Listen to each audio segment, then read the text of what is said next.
Bonjour et bienvenue dans ce cours de seconde dans lequel nous allons parler des transformations nucléaires. Alors les transformations nucléaires, ça veut dire que le noyau de l'atome va changer.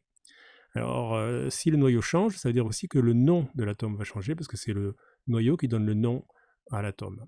Et donc on va pouvoir faire ce que les alchimistes du Moyen-Âge voulaient, c'est-à-dire passer du plomb par exemple vers l'or ou tout autre changement d'un élément vers un autre élément.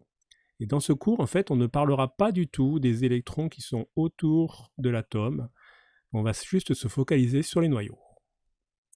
Alors au menu, on va d'abord revenir sur quelques petits rappels sur les atomes et les isotopes. Ensuite, on va parler des transformations qui sont toutes seules, spontanées. Et ensuite, on va parler des transformations provoquées, qui ont lieu par exemple dans le Soleil ou dans les centrales nucléaires. Et on finira par parler un petit peu d'énergie. Commençons par les rappels sur les atomes et les isotopes. Donc un atome est constitué de noyaux et d'électrons qui tournent autour. Alors focalisons-nous sur le noyau.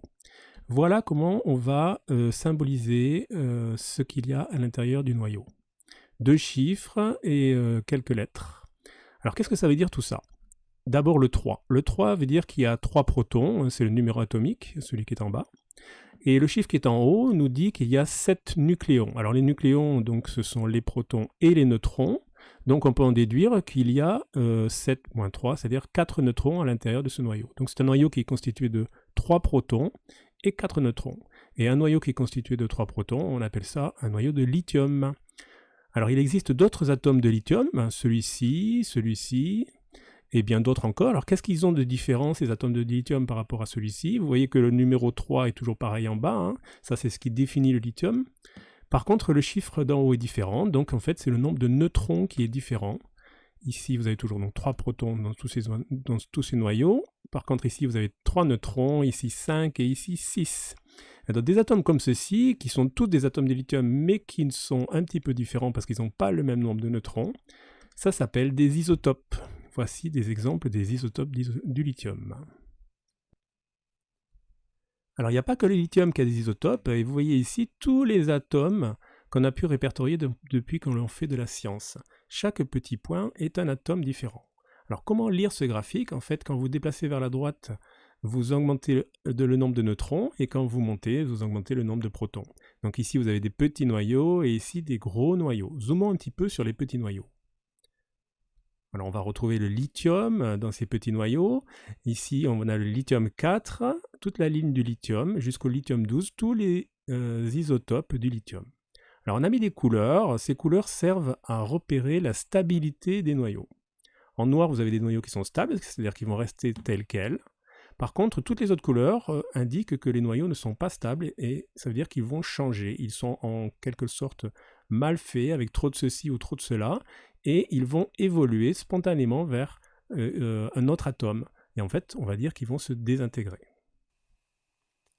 Alors, premier exemple d'atome qui va se désintégrer, un atome d'uranium-238. Alors, c'est un gros atome, hein, qui va, à un moment dans sa vie, se transformer tout seul, une transformation spontanée, et émettre un petit paquet de nucléons. En fait, ce type d'atomes-là qui vont émettre quelque chose, on les appelle radioactifs. Et donc ces transformations spontanées, on appelle ça la radioactivité.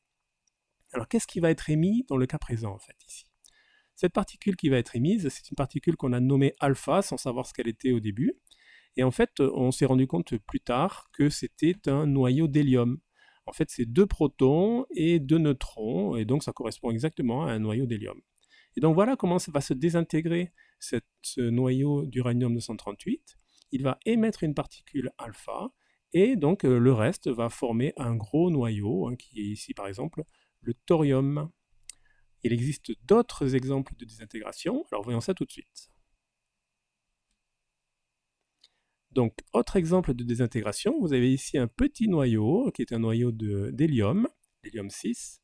Alors lui, qu'est-ce qu'il va émettre? Eh bien, il va à un moment donné, pareil, une transformation spontanée, émettre une particule qui n'est pas la même que tout à l'heure, une particule qu'on a nommée bêta, la première fois qu'on l'a vue, et on s'est rendu compte qu'elle était négative. Ensuite, qu'est-ce que c'est que cette particule bêta? En fait, c'est un électron.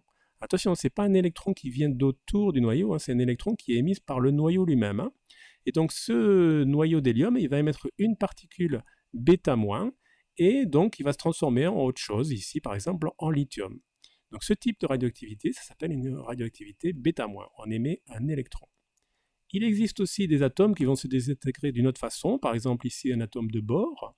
Lui, qu'est-ce qu'il va faire? Il va émettre encore une autre particule, une particule un peu étrange, qui est en fait comme un électron, mais positif. On appelle ça un positon, c'est l'antiparticule de l'électron. Et donc lui-même aussi va se transformer en un autre élément. Donc vous voyez, on vient de voir ici les trois types de radioactivité, alpha, bêta+, et bêta-, les plus courantes en tout cas. Ce sont des transformations spontanées qui se font toutes seules. Deux petites remarques pour finir sur la radioactivité. Voici trois objets, un verre d'eau, un caillou, un être humain. Ces trois objets sont constitués d'atomes. Parmi ces atomes, certains ne sont pas stables, et donc ces trois objets sont forcément radioactifs. Vous-même, vous êtes radioactif. Certains de vos atomes se désintègrent en ce moment même. Alors, il n'y en a pas beaucoup, vous n'en faites pas, mais c'est le cas. Deuxième remarque importante, lors de ces transformations nucléaire, en fait, si on regarde un petit peu la transformation, on se rend compte qu'au début, on avait 238 nucléons avant la transformation, et après, on a aussi 238 nucléons. On peut voir ça pour n'importe quel type de transformation nucléaire. Donc, quand on aura des transformations nucléaires, en fait, le nombre de nucléons ne changera jamais. Conservation du nombre de nucléons, c'est une des règles des transformations nucléaires. Deuxième chose qu'on peut voir, c'est le chiffre du bas. Le chiffre du bas, en fait, ici, il va se conserver aussi. 92 ici, 90 plus 2, pareil ici, pareil ici. Alors, jusqu'à présent, on avait dit que le chiffre du bas, c'était le numéro atomique et donc le nombre de protons. Mais ici, vous voyez que pour les particules bêta-, c'est négatif. On ne peut pas avoir un nombre de protons négatif. En fait, ce chiffre du bas, il correspond à la charge électrique. Si la charge électrique, elle est positive, c'est porté par des protons. Si elle est négative, c'est porté par des électrons. Et donc, lors de ces transformations nucléaires, on a aussi la conservation de la charge électrique. Alors, deuxième type de transformation nucléaire, les transformations provoquées. Provoquées par quoi? Généralement, c'est lors d'un choc qu'elles ont lieu, ces transformations. Premier exemple, la fission. La fission, qu'est-ce que c'est? C'est facile, on prend un gros noyau et on le casse.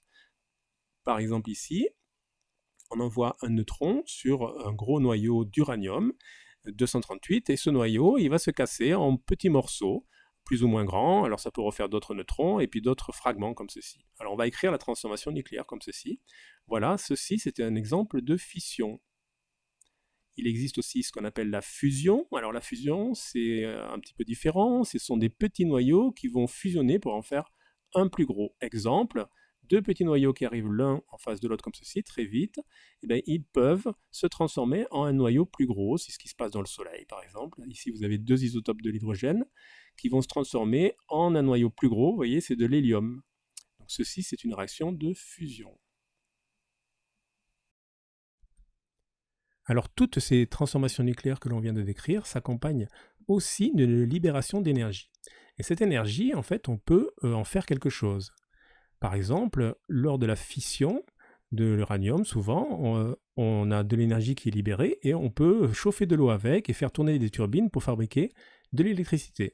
On peut aussi libérer cette énergie et fabriquer une bombe avec ceci.